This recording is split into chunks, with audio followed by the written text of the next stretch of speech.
Hey everybody. Sorry for my disheveled look right now. I've been in bed all day. Woke up a couple hours ago. I've been sick the whole entire week. Actually, my voice is still not fully back. Um, so for this week, there won't be any cover videos or music in general. But that doesn't mean there aren't going to be any videos.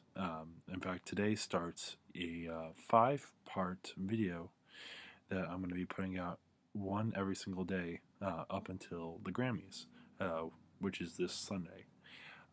So this particular video is a top 10 CDs of 2016. I know it's a little bit late, but I've been working on this with my friend Josh, who also is an avid music listener, and he and I sat down for a little podcast of his as well as a video of mine to tell about our top 10 of the year, as well as some disappointments, some surprises, and what we're looking forward to for next year.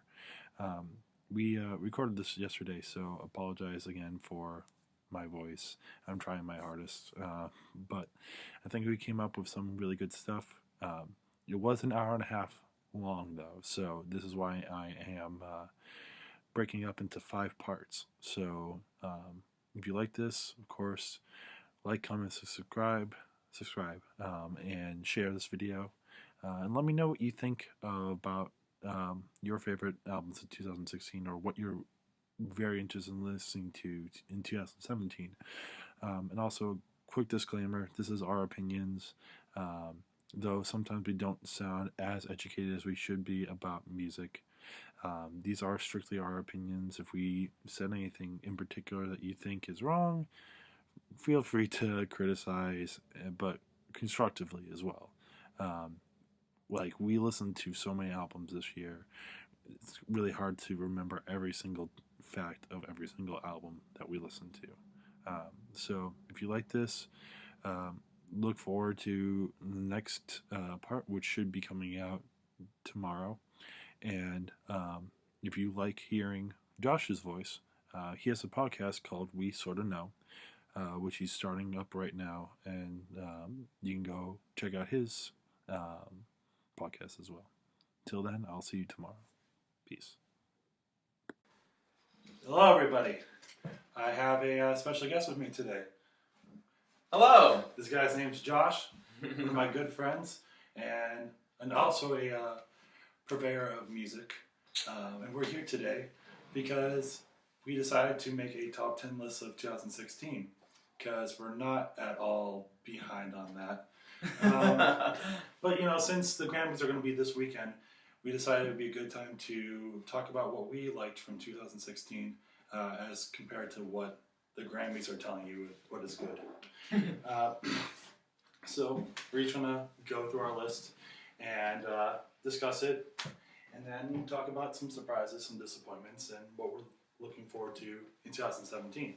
Here's the notes, is that we are including all albums from January 2016 Yes. to December 31st, 2016, which is different from how the Grammys do it. They pick some albums from 2015, just the way that timing works. So that's the strategy we're going for here. Just another quick thing, just because our top 10s, we're going to have different top 10s most likely. Yes. I am more of a metal, more of a progressive, jazz, all over the place kind of person.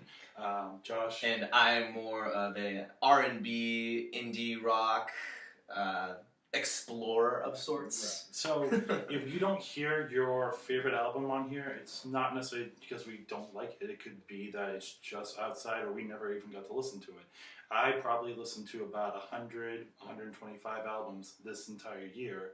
Not nearly enough. But still, at least, I would say, 50, most likely? Yeah, I mean, there's so many good albums Exactly. this year. There's so many good albums. Like, in 2016, man, we needed the good music for 2016. It was a very interesting year in music in general.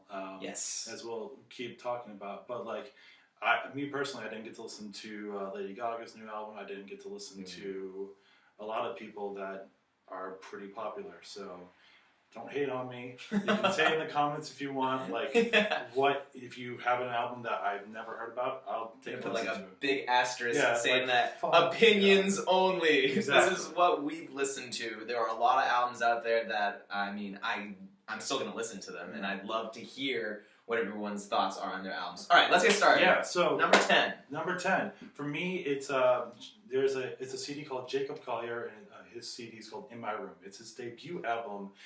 So a little thing about him, he's from Britain, and he actually has his own YouTube channel, Jacob Collier. If you ever want to take a look, it's fantastic. He does a lot of acapella and jazz stuff. And the nice thing is that he records every single part. He plays every single instrument. Oh. So he's an amazing artist. Interesting. A lot of my jazz friends knew about him even before he put out the CD. The hipster in me. So had to plug that. Exactly. So it's an amazing CD. It's a very good debut album. There's a lot of great acapella stuff that he does, and as like there's a song that he does In My Room. It's a Beach Boys song. Oh. And he takes his own rendition of it, and it's fantastic. There's also he does a lot of piano stuff, and In the Wee Small Hours in the Morning is another great song of just him and the piano. The only thing that kind of is a little bit frustrating with the CD is he does tend to get very, he tends to like over record stuff. So there's a lot of different parts, and it sounds amazing, but it's not necessarily the most accessible jazz CD. I'm letting you know that. You mean it's like he like stacks too many things? Yeah, he stacks he stacks way too many voices at Well, once. that's one guy. He's gonna gotta do as much as he can. Oh, so. of course. It's definitely not the most accessible. You're gonna hear a lot of harmonies that you probably never heard about, but it's really cool to listen to. Well, there you go. That's one that I haven't checked out, so that's on the list. Yeah. My top 10 is Anderson .Paak, his album Malibu. Anderson .Paak is friggin' cool dude. And if you listen, like, just the album name, Malibu, this album really does take you away to a different place. Anderson's been around for a while, but this album is actually, he's up for, I think, he's up for Best New Artist, which Really confuses me because he's had previous music, but this album is, it's very Malibu-like. Interesting voice structure. It's much in the higher pitch area. Okay. I don't know if I would say like a whine twine kind of thing, but really cool rap style, and he's put into different. It's a very light-hearted, upbeat rap, and I found out about him this year and noticed. I realized when I heard his voice, like, oh wait, I've heard this guy in some other albums. He's featured in some albums out there. Kaytranada, he's featured in 99.9%. He's out there. So it's nice to see that he's finally being a little more recognized for it, and I definitely think this is the beginning of Anderson .Paak. Nice. I've heard of the name, never listened to anything, so I gotta get on that. Lighthearted Malibu rap. Nice. Would you like? Is he anything like Chance? Where like I feel Chance is also very lighthearted. And you hit the nail on the head. Exactly. And so I very much, when I first heard Paak, is that his voice does remind me of Chance a lot. So it was definitely, at first I thought this sounds like Chance to me. So yeah, exactly. So if you like Chance, give Anderson .Paak a try. Sure. Really cool guy. All right. Number 9. Number 9 is going to probably cause a lot of hate for a lot of people. But fun. I'm putting number 9 as Beyonce's Lemonade. First off, it's a hard CD to even get the chance to listen to, so I am happy that I was able to listen to it. It's a fantastic CD. It deals with Beyonce's relationship so well. It like just the passion in every one of her songs is fantastic.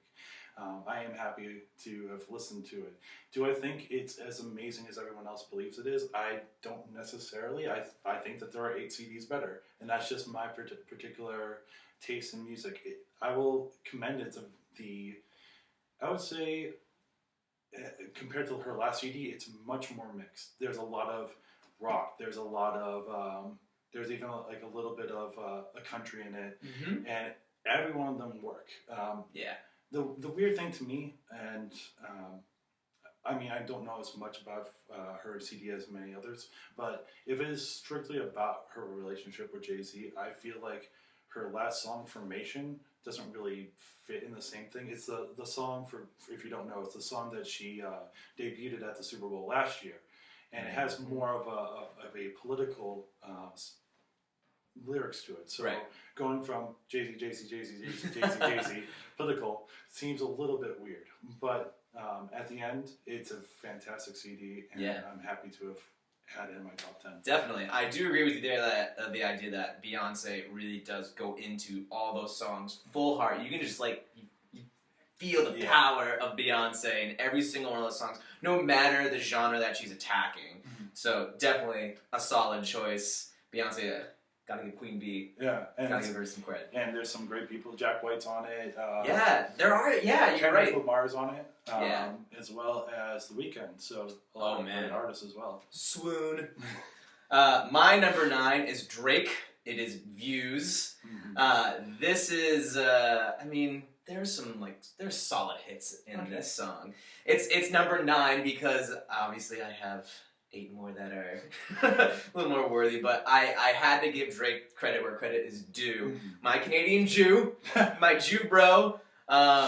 There's such a mixture of songs here, and you guys all know plenty of his hits. You heard him on the radio, but there's plenty of other songs out there. After I heard a bunch of his singles, and I went through a full listen of this album, I was surprised by some of them. Yes, there are a lot of similarities to his previous albums, because it's Drake crying about being Drake. Yeah. But in this album, he recognizes his sad self, but he's also being able to, I guess, come to terms with it in a sense and own up to it. And I think he throws out some hate, and I'm a fan. But a number 9 fan. Fair enough. It didn't really resonate with me. Not saying it's a bad CD. I've never personally been a huge Drake fan, though I will say One Dance was a fantastic song. I'm actually teaching one of my students that song right now. Oh, see, there you go. It's great. For me, it didn't resonate enough. There are songs that get stuck in your head, but I can understand overall. There's some, but like I said, major hits and then some surprises. Like I said, for Drake, I was surprised to hear some songs that I thought I wouldn't hear